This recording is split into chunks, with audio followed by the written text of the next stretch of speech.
retrouve aujourd'hui pour vous présenter mes petits favoris de septembre. Donc là il y a vraiment de tout comme dans les précédents, il y a aussi bien du maquillage que des soins et aussi bien de la nourriture que des favoris random.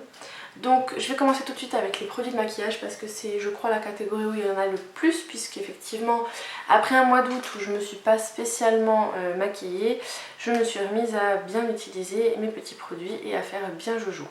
Donc je vais commencer sans plus tarder. Premier favori du mois de septembre, c'est le blush Love Flush de Too Faced en teinte Love Hangover. Donc c'est un blush que je vous ai déjà présenté plusieurs fois et donc voilà, il se présente comme ceci. Il faut savoir que c'est celui que je porte aujourd'hui, donc là j'ai pas mal d'highlighter, mais voilà, c'est la couleur que j'ai sur les joues. Donc je trouve que c'est un blush qui est pas mal pour faire une transition été-automne. Je sais pas si je le porterai bien vraiment en plein hiver, mais en tout cas celui-ci je sais que c'est devenu un de mes petits chouchous et effectivement il y en a pas mal d'autres qui me plaisaient. Comme j'ai pas craqué ce mois-ci sur le I Will Always Love You que j'avais sur ma wishlist de septembre. Donc ensuite, autre produit pour le teint, donc c'est la MSF, donc la Mineral Skin Finish de MAC en teinte Soft and Gentle, donc l'indétrônable et plus que connu des highlighters de chez MAC. Donc à savoir que c'est je crois le tout premier highlighter que je me suis acheté, le tout premier highlighter de chez MAC également puisque j'en ai un deuxième. Et celui-ci je m'en lasse pas en fait, je m'en éloigne, je reviens. Et effectivement c'est un produit que j'utilise aussi bien en fard à paupières qu'en highlighter. Et il est vraiment génial parce qu'il est, sans faire trop boule à facettes, il a une jolie teinte. Je sais pas si vous allez pouvoir voir, voilà, il reflète très bien la lumière. Il peut très bien se doser, vous pouvez très bien l'appliquer de manière assez intense comme de manière assez légère. Donc vous voyez, il reflète extrêmement bien la lumière. Bref, c'est un highlighter plutôt avec des sous-tons beige, pas quelque chose de trop blanc, c'est quelque chose de plutôt un peu beige. Donc ça rehausse le teint sans forcément faire un truc genre pow. Ensuite, pour les yeux, voilà, la Semi Sweet Chocolate Bar de Too Faced. Donc effectivement, c'est une palette que je m'étais commandée fin août, je crois, que j'avais reçue début septembre. Donc voilà, elle se présente comme ceci. Je vous en ai fait un tuto avec, je sais pas du tout si je l'aurais mis en ligne avant la vidéo. Si c'est le cas, je vous mettrai le lien en barre d'infos. Et donc comme toujours, hein, ça sent divinement le chocolat. Et celle-ci, pour l'instant, c'est vrai que tout le mois de septembre, je me suis maquillée avec. Je pense que je vais bientôt basculer un petit peu plus souvent vers la chocolate bar parce qu'il y a les teintes un peu plus prunes qui vont me donner très envie. Mais effectivement, dans cette palette-là, je crois qu'il y a quand même de très beaux fards. J'aime énormément le fard qui est juste ici, qui est Peanut Butter. J'aime également beaucoup les deux fards qui sont là. Donc que je me trompe pas, caramel et bonbon, donc deux fards très irisés, sachant que peanut butter pardon, est complètement mat. Voilà pour les yeux. Je pense que vous allez vite en réentendre parler ou sur ma chaîne ou sur le blog, mais en tout cas voilà, c'est ma petite chouchoute du mois de septembre. Et ensuite je vais être casse-pied, j'ai 5 produits pour les lèvres à vous présenter, donc je triche parce que c'est entre la catégorie rouge à lèvres et soins, puisque ce sont les baumes teintés de Burt's Bees. Donc je les ai en teinte hibiscus et en teinte sweet violet. Donc je vous montre, on va y arriver, un peu à quoi ressemblent les couleurs. Donc là vous avez sweet violet juste là et hibiscus juste là. Donc sweet violet est plus dans les tons un petit peu plus prune rosée, alors que hibiscus est plus rouge. Je sais pas si on va vraiment voir la différence. Donc ça c'est hibiscus, voilà. Vous voyez, donc ça fait pas quelque chose de spécialement opaque, c'est quelque chose que vous pouvez travailler. Mais effectivement ce sont des baumes que j'aime particulièrement. Et donc voilà, là vous avez la teinte Sweet Violet qui est vraiment hibiscus beaucoup plus rouge pardon, et Sweet Violet qui est beaucoup plus dans les teintes un peu plus rosées. Donc voilà, donc ça fait, ce sont vraiment des baumes pour les lèvres, ils sont, je trouve, très nourrissants. C'est des produits vers lesquels je me tourne assez facilement quand j'ai pas envie de mettre un rouge à lèvres, mais que j'ai les lèvres qui sont un peu fracassées, mais que j'ai quand même envie d'avoir une petite touche de couleur histoire de pas avoir les lèvres nues. Au-delà du fait qu'ils soient complètement top pour ce qui est de l'hydratation, ils sentent bon et en plus ils offrent une petite touche de couleur. Ensuite il y a le Stiletto Red, donc de Elsa Makeup. Je vous remettrai encore une fois une photo portée, puisque j'avais mis sur Instagram une photo quand je portais ce rouge à lèvres là, donc qui est le vrai rouge par excellence. Donc on va dire qu'il ressemble un peu au Ruby Woo de chez MAC, mais pas à 100%. Donc c'est vrai que ceux-là ils coûtent que 10,90 €. Elsa a fait un très bon boulot, ils sont 100% mat. Donc évidemment comme beaucoup de rouges à lèvres mat ils tiennent très bien.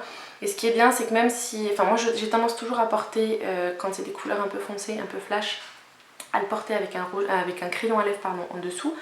Et ce qui est bien c'est que ceux-là n'ont pas tendance à filer en fait sur le centre des lèvres quand vous avez bu ou mangé. Il est toujours là et il n'a pas bougé quoi. Et ensuite, puisque je suis une grosse MAC addict, j'ai deux rouges à lèvres MAC à vous présenter. Donc le premier c'est Syrup que je vous avais déjà montré dans une première vidéo, deuxième tutoriel pardon, en allant vers l'automne. À nouveau je vous mettrai un petit lien juste ici et également en barre d'infos. Donc c'est un rose mauve au fini lustre, donc c'est les finis un peu brillants de chez MAC. Et à savoir qu'en fait c'est les finis brillants, mais ils sont également tout en transparent, c'est-à-dire que vous pouvez vraiment, plus vous mettez de couches, plus il va y avoir une teinte prononcée.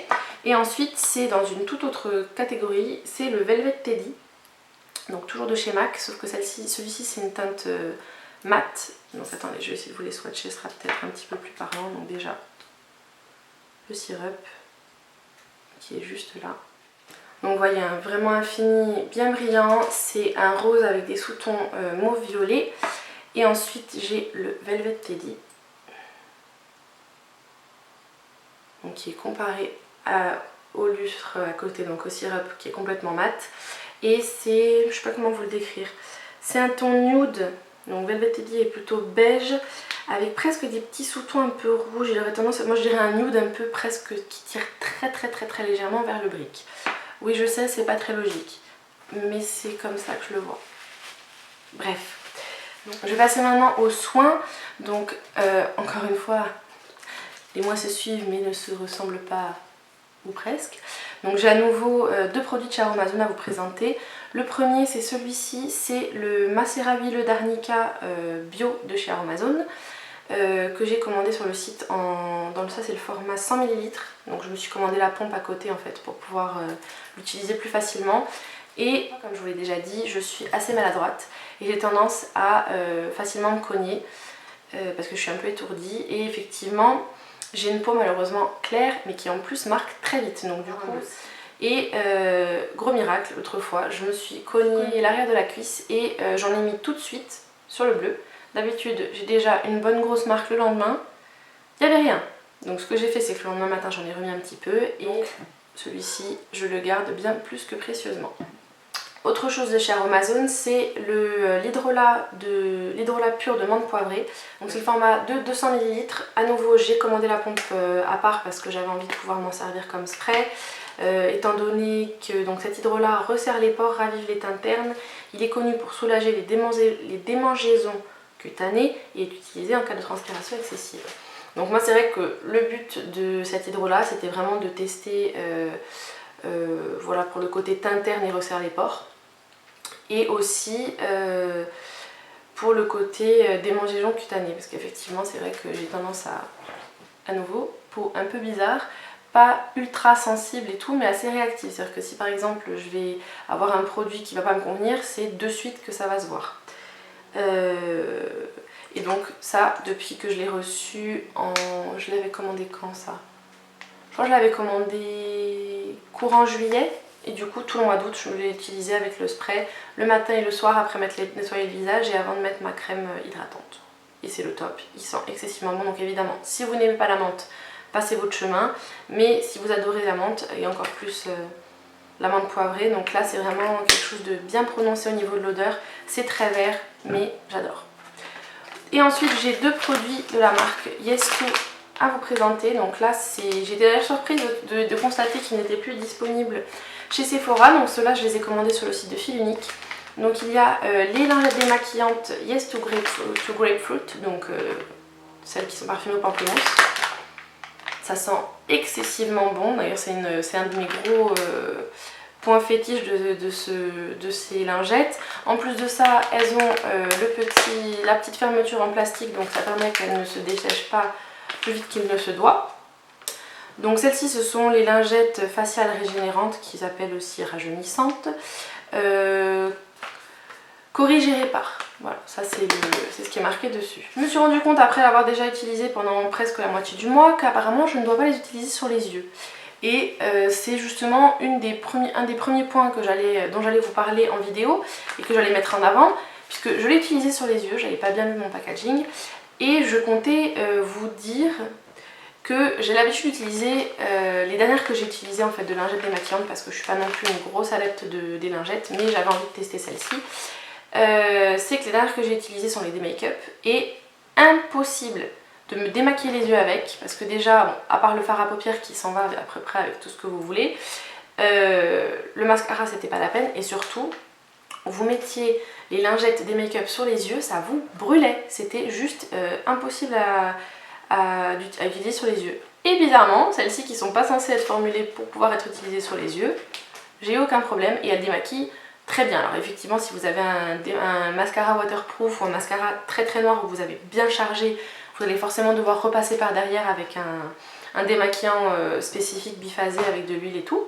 Mais on va dire que c'est très bien. Après, à la longue, je sais pas si c'est celles au pamplemousse qui me font quelque chose ou pas. J'ai tendance à remarquer que j'ai le visage qui est un petit peu rouge, sans forcément que ça me fasse, ça me brûle ou que ça me gratte, ou que ça me démange, pardon. Mais j'ai remarqué que ça peut me faire rougir un peu le visage. Donc si vous avez la peau très réactive ou sensible, je vous les déconseille fortement. Mais après, pour tous ceux et celles qui aiment les lingettes, qui aiment l'odeur du pamplemousse, allez-y, foncez. Donc en plus elles ne sont pas excessivement chères. Au cas où, je vous remettrai le lien en barre d'infos vers la page sur Fil Unique et le prix quelque part par là. Deuxième produit de chez Yes2, c'est dans la gamme Blueberries, donc la gamme aux myrtilles. C'est le contour des yeux raffermissant pour les yeux. Je vais y arriver, soin raffermissant pour les yeux. Et c'est censé être pour lutter contre les petites lignes et les rides. Donc rides et ridules.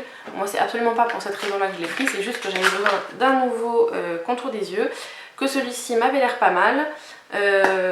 En plus j'aimais bien le fait que ce soit un petit flacon pompe. Après, comme la plupart des soins contour des yeux, c'est un petit format de 15 ml. Et jusqu'à présent j'ai rien à redire, mis à part que c'est plutôt, il fait très bien son travail, il est très hydratant. Ensuite je vais passer à mes favoris entre guillemets random, donc nourriture et autres. Et donc là, tous les produits que je vais vous montrer en nourriture, c'est quelque chose qui va ensemble. Parce qu'en fait, ça a été mon gros... un soir, je sais pas pourquoi, j'ai été inspirée, j'ai testé ça et je m'en remets plus depuis, je bois ça quasiment tous les soirs. Parce qu'en plus, ça s'est un peu rafraîchi, donc j'ai eu envie de chocolat chaud. Sauf qu'au lieu de mettre du lait de vache, j'utilise celui-ci qui est donc un lait végétal de la marque Alpro. Ce n'est pas un lait bio pour ceux que ça pourrait intéresser, c'est juste composition naturelle, lait 100% végétal, coco avec un petit peu de lait de riz dedans. C'est le coco original, donc déjà ce qui est impressionnant c'est qu'il sent bien fort la coco. Et en fait je mélange ça avec 2 cuillères à café de cette petite chose là qui est en fait de la poudre de cacao cru de la marque Ethnoscience. Ça par contre c'est bio, je l'ai acheté en magasin bio, donc j'ai déjà goûté les fèves de cacao cru comme ça, donc c'est vrai que c'est assez particulier en goût. À savoir qu'évidemment comme c'est du cacao cru, c'est bien plus acide que les poudres de cacao qu'on peut trouver dans le commerce traditionnel, mais c'est censé être meilleur pour votre santé et il n'y a pas de conservateur, il n'y a pas de sucre, il n'y a rien de tout ça. Donc j'avais bien envie de tester ça et pour l'instant c'est un gros top. Ensuite, donc pour sucrer un tout petit peu mon chocolat chaud, je mets du sirop de coco, donc c'est en fait un sucre à indice glycémique bas. Donc c'est quelque chose qui ne va pas vous faire augmenter, enfin vous faire un pic de glycémie après avoir mangé. Donc je vous disais, le sirop de coco, c'est un sirop en fait qui peut, alors là il est conseillé à utiliser dans les gâteaux, les pâtes à tarte, les boissons, et également idéal sur les crêpes, en nappage sur les glaces, tartes ou crèmes, comme pour réaliser des sauces caramel. Donc en fait, à savoir que effectivement c'est une très bonne alternative aux sauces caramel industrielles que vous pouvez trouver. Le goût est plutôt neutre quand vous le mélangez à autre chose, mais quand vous l'utilisez par exemple sur de la glace ou autre, ça fait vraiment côté, ça vous ressemble à... ça vous donne l'impression de manger de la sauce au caramel. Donc là en fait là dedans dans mon chocolat chaud j'utilise comme sucrant, et soit je le fais avec, soit je le fais sans. Ça c'est, donc en fait du coup comme ça vous fait un chocolat chaud complètement vegan et sans lactose du coup. Et ça c'est mon péché mignon que je rajoute par dessus. En fait ce sont des mini chamallows de la marque Carrefour. Donc j'avais envie de tester un chocolat chaud au chamallow, c'est le côté qu'on voit un peu partout dans les séries américaines et autres, et du coup j'avais bien envie de tester, donc voilà. Que dire à part que ce sont des chamallows mais version miniature et que je rajoute sur le dessus de ma tasse de chocolat chaud. Dernier favori, ça a été en fait fin août et pour tout le mois de septembre. Comme la plupart des séries américaines étaient finies ou en pause, enfin celles que je suis en tout cas, je me suis réabonnée en fait à Netflix fin juillet et j'ai recommencé à regarder Gossip Girl depuis le début. C'est quelque chose qui me trottait dans la tête et en plus à force d'en entendre parler sur la chaîne d'Elsa Makeup, j'avais bien envie de m'y remettre et donc je me suis pris un malin plaisir à regarder Gossip Girl depuis le début, à retrouver tous les personnages et les intrigues et évidemment autre grosse joie pour moi, c'est que nous sommes fin septembre, donc la plupart des séries que je regarde font leur rentrée. Notamment j'ai regardé là la semaine dernière, il y a Grey's Anatomy, How to Get Away with Murder et Scandal qui ont repris, donc ça y est, je vais reprendre mon rythme et voilà pour la grosse série addict que je suis. Dernière catégorie, la catégorie mode, donc j'ai que deux petites choses à vous montrer. Donc, enfin deux choses en tout cas qui sont encore disponibles en magasin. Donc tout d'abord, je pense que j'essaierai de vous faire un petit zoom une fois qu'il sera porté. Je sais pas si vous arriverez bien à voir, en fait c'est un sweat de chez Promode avec des petits pois à paillettes, donc c'est du ton sur ton. Il est tout simple, c'est vraiment les manches roulottées au bout, on voit un peu la matière intérieure, avec un col rond, assez large, c'est pas quelque chose qui va être trop, vous prendre à la gorge. Donc soit je crois que je sais plus si c'est 19,90 ou 19,95, bref c'est pas non plus la ruine. Il est tout simple, c'est le genre de petit pull que vous pouvez vous enfiler quand vous savez pas quoi mettre et ça vous fait tout de suite un look parce que c'est pas non plus un sweat gris tout simple. Et autre chose, mes petites Stan Smith, donc le modèle classique d'Adidas Originals, donc les blanches et vertes. Et ça fait depuis fin août que je les ai, début septembre, je ne sais plus exactement. Et effectivement, je n'arrête pas de les porter. Ça a été, c'est mes grosses chouchoutes du moment. Voilà pour ce qui est de mes favoris du mois de septembre. D'ici à la prochaine vidéo, je vous fais plein de gros bisous. N'oubliez pas d'aller visiter mon blog pour tous les petits articles que je peux faire en parallèle de mes vidéos, parce qu'effectivement il y a certains sujets que je ne traite que sur le blog. Je vous invite évidemment à vous abonner à ma chaîne. Normalement, je ne sais jamais si c'est là ou si c'est là qu'il y a un petit lien pour s'abonner, au cas où je vous mettrai également un petit lien juste ici. Et évidemment, n'oubliez pas de me rejoindre sur les réseaux sociaux où je suis plutôt assez active, notamment sur Instagram et Facebook. D'ici la prochaine vidéo, je vous fais plein de gros bisous, portez-vous bien et je vous dis à très vite. Ciao ciao!